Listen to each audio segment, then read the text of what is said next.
Good morning and welcome to the Morning Scoop for Monday, April 19th. This is your daily Buckeye fix. I'm Tom Orr. The Minnesota game is in 136 days. The game against Michigan in 222 days. The Ohio State spring game now in the books, and now the question is, what happens next? We learned a lot during the spring game throughout spring practice that will end up helping determine the answers to some of the most pressing questions about this year's team. My guest today is Buckeye Scoop's Marc Givler. He wrote one of my favorite features after the spring game, 10 observations, something he does after every game. It's like the first thing that goes up on Buckeye Scoop as soon as the game ends. And I wanted to have him on to talk about a few of his observations from the spring game. And there was a bunch to talk about, but let's start with the freshman wide receivers, Marc. I'm always a little leery of getting too far out in front of things when we talk about true freshmen, but those guys are already looking like they could live up to every bit of the considerable hype that they came in with. Yeah, I mean, we've been hearing about them all spring as well. I mean, we can talk about the recruiting rankings. Obviously, they were both very highly ranked. Egbuka was the number one receiver in the country. But we've been hearing good things here the last 2 months, since they've been on campus, basically. And it looked like they've been in the program 2 or 3 years. They looked very comfortable out there. Looked like they'd had a million reps already, and obviously they haven't. So that's super encouraging. I think they're both going to play. Egbuka and Harrison Jr., I think, are both going to play this year. And I think the great news for Ohio State and Ohio State fans is that they're good enough to play because they just are. It's not a situation where they need to play, but they're good enough to play. But they're also not going to be, the first and second read for whoever the quarterback is. With Garrett Wilson, Chris Olave back, Jackson Smith and Jigba, some of the other second-year guys, they're not going to have that pressure on them to produce it at such a level that could, kind of weigh them down. So it's kind of the best of both worlds with those two. Second reads? You think Ohio State quarterbacks go to second reads? I'm kidding. Not Kidding. Sorry. Trying to delete it. Sorry. Yeah. Let's talk about the three guys thrown into those receivers on Saturday. I mean, those were no slouches either. I came away from that game thinking that any of the three quarterbacks are probably good enough to potentially lead this team to a Big Ten championship this year. Would you agree with that? And, what do you think the pecking order is right now coming out of spring ball? Yeah, I don't think any of them were, there was nothing troubling there. Obviously there, a couple of mistakes here and there, but, nothing concerning. I thought CJ Stroud had the best day. What that means in its entirety, probably not much. I doubt this is a huge percentage of the evaluation process that Ryan Day and Corey Dennis are going to go through. But I thought CJ did a better job in terms of just seemed more comfortable. The timing was better with his throws. The accuracy was a little more consistent. Obviously, he does have they all have great arms. McCord probably is the biggest arm. I thought obviously that first throw was great and hit a bit of a rough patch, then finished very strong. So, I tend to think the two second-year players are ahead. I think CJ Stroud is the guy to beat going into fall camp. Will be the guy they're chasing this summer. I think Kyle McCord is incredibly talented. I think it's going to be difficult to justify starting him. I think he would have to be not just a little bit better. I think he would have to be head and shoulders above the other two, just from a roster management perspective. You get into a situation where you only have three quarterbacks and you start the youngest one, you could be down to 2 or 1 quarterbacks very quickly. So I think he's fighting a bit of an uphill battle there. But yeah, I would be perfectly comfortable putting any of those three guys on the field in the middle of October. The spring game is never great for running backs. If you can't tackle, it's hard for guys to showcase their ability to break tackles, for example. But, the little bits we got to see from TreVeyon Henderson really didn't do anything to dissuade me from thinking he could be a pretty significant impact player for the Buckeyes this fall. Is that kind of where, what did you think of his performance? Yeah, I mean, there's a lot of bodies to climb in that room, but I think he brings a different dimension in terms of just his feet are so quick. He is just such an elusive player, such an explosive player. And the thing I really liked about him that we kind of knew, but we kind of got some confirmation there on Saturday, was really comfortable out of the backfield catching the ball. That's a guy who could catch 30 balls this year if they wanted him to. I don't know how you keep him off the field. I think he's their most dynamic guy. And there are other guys in that room that I like, but I think you're going to play more than one, and so he's got to be one of those. He's got, if you're playing 2 or 3, whatever you're doing, he's got to be one of those guys. And I would think has a chance to be a J.K. Dobbins type of freshman year. I kind of have been saying that a little bit here during the winter, but I think he's got a chance to be part of a big part of things and possibly challenge for a 900 to 1100 yard type of season as part of like a 2-back offense. Well, on the other side of the ball, it was like the Jack Sawyer show for long stretches on Saturday. You and Bill Green have been talking him up for literally years now.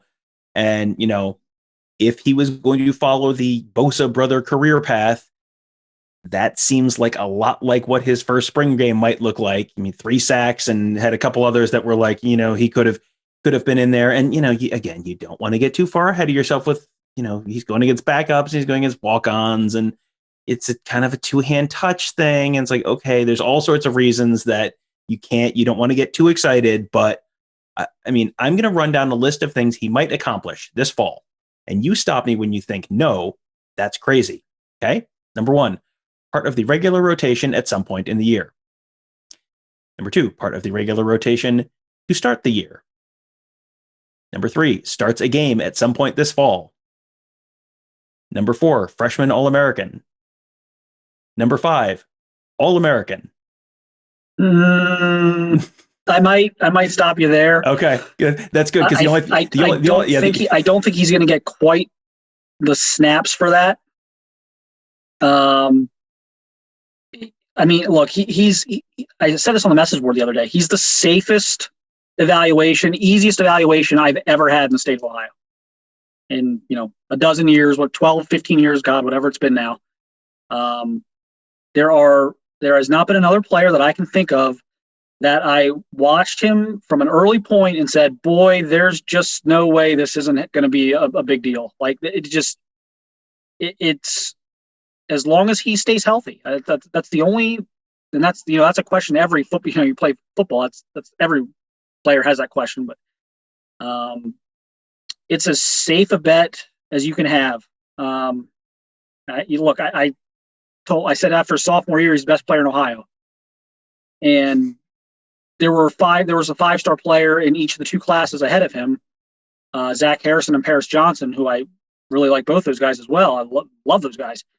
But Jack was the best prospect in Ohio as a sophomore. I'm not Mr. Hyperbole, so people who haven't maybe followed me in the past, or probably people listening to this, watching this, thinking, "Where'd you find this crazy guy?" But he's Joey Bosa's body type with Nick Bosa's like flexibility and technique and like motor and everything. Like he's like a Bosa hybrid. He's unbelievably special, and there's really not much he could do this year or moving forward that would surprise me. Really. Well, and you have all the hype, you have the background, you have the scouting reports and all that kind of stuff. You go back, he didn't play football last fall. He sat out his senior season, and then this is a true freshman. He should still technically be in high school.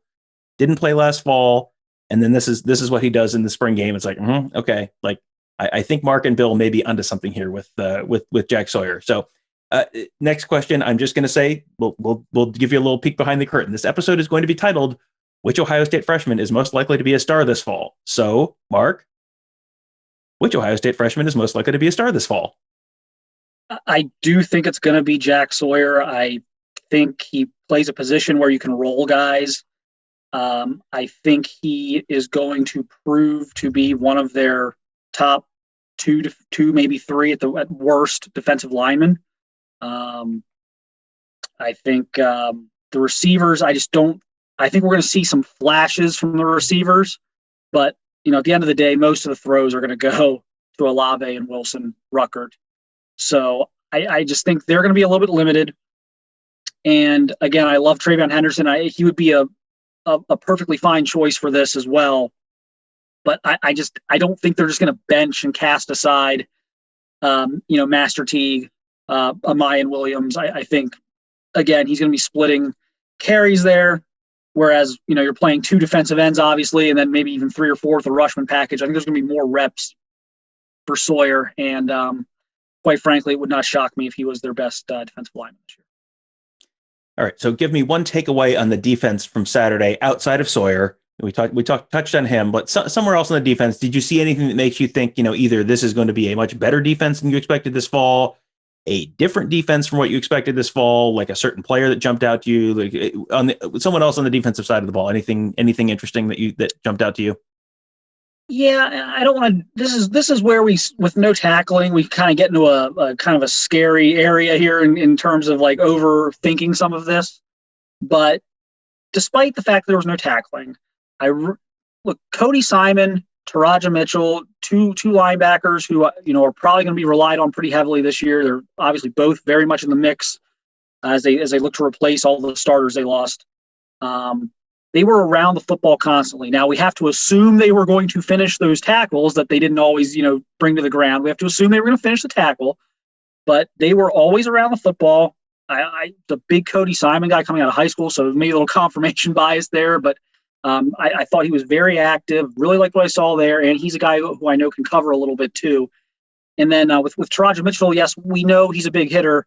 I didn't really recall him being out of position. There was nothing noticeable there in terms of bad angles, filling the wrong gap. Everything looks sound there technically, and if that's the case, then he's going to have a chance to be a really good player because we know he's super physical, super aggressive. So those were two encouraging things. I know everyone's going to want the secondary to look better. I don't know that I saw enough there to make any determinations on that. And they had some guys out. They have some other guys coming in yet that are maybe factoring with some of the freshmen. But I know there's also a lot of concern about linebacker right now just because of all that they lost there. And so I thought that was encouraging. I'm going to be very, eager to see if that just kind of carries over here. And we're still seeing and hearing good things in August on those young linebackers. All right. And before I let you go, I wanted to have a quick conversation about a commitment that happened over the weekend. Keontae Goodwin, a very, very promising offensive tackle prospect for 2022, just committed to Kentucky over offers from Ohio State, Alabama, Clemson, and others. And with all due respect to Kentucky and its long and storied history of Music City Bowl appearances, I think that might confuse a lot of people. So, why would you choose Kentucky over teams that are in the playoff every year? So what can you tell people about that decision and whether you think the Buckeyes might still have a chance to still bring him into their 2022 class before all is said and done? Yeah, well, the short answer of why Kentucky is that's the one school he's made a real college visit to. He came up to Ohio State as like an eighth grader. They probably didn't even know who he was at that point. It wasn't being recruited at that time. Went to camp, I believe, like his freshman year at Alabama. Again, wasn't really being recruited by Alabama at the time. Never been to Clemson.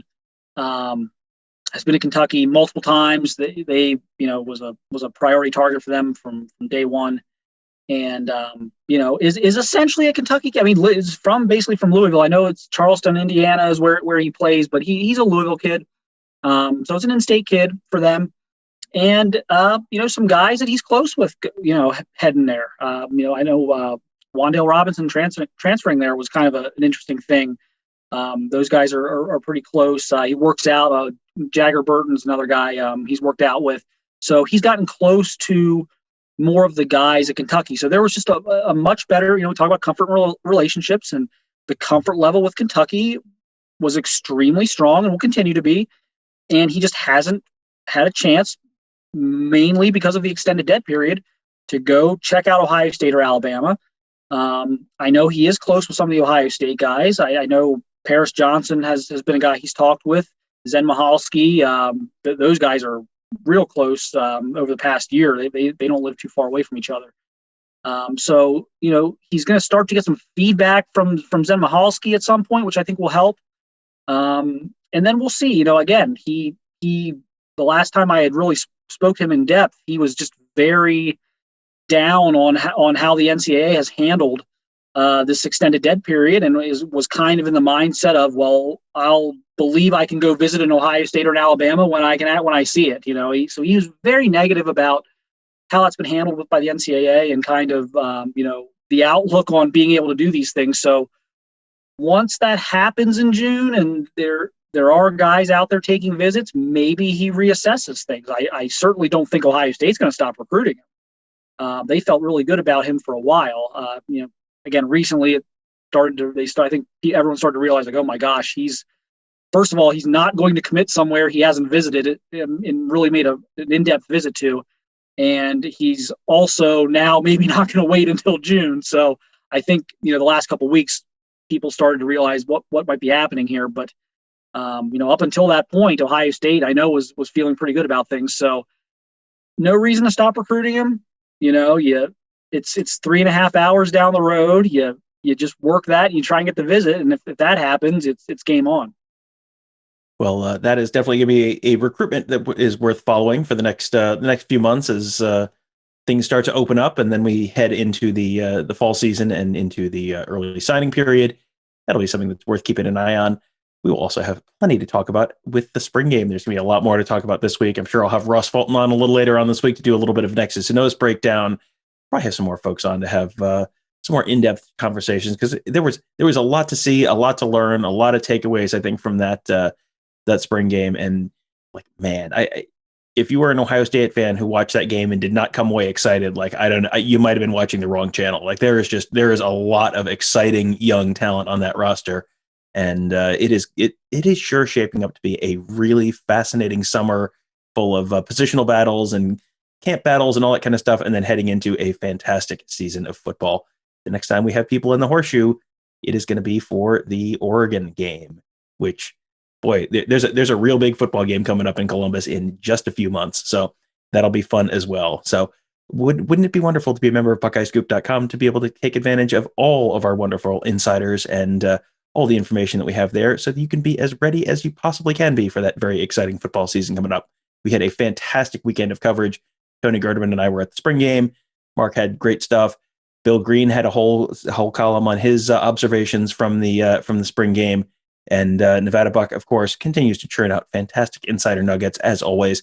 Just a ton of great content, all at BuckeyeScoop.com. You can become a member today, the first month, and every month. It's like the price of, like, just skip the Starbucks drive-thru for like 2 days, and like, ta-da, you've paid for your month of BuckeyeScoop.com. Plus, you don't have to wait in the Starbucks drive-thru line. You're welcome. Just solve 2 problems for you all in one shot. And so you sign up to become a member today at BuckeyeScoop.com. We also have a fantastic YouTube channel. We have a ton of content from this weekend, youtube.com/BuckeyeScoop. You can subscribe right there. We passed the 5,000 subscriber mark, feels like about a week ago, and we're like rocketing up. We are adding subscribers like crazy. They can't all be wrong. They must be onto something. I think they know something you don't know. If you're not subscribed, you are missing out. So go subscribe to our YouTube channel there as well. And also make sure you check out all of our great podcasts. Just search Buckeye Scoop on whatever your podcast platform of choice is, and you can find this and all of our other great shows there. Thank you guys all for joining us. Have a great day. We will talk to you tomorrow.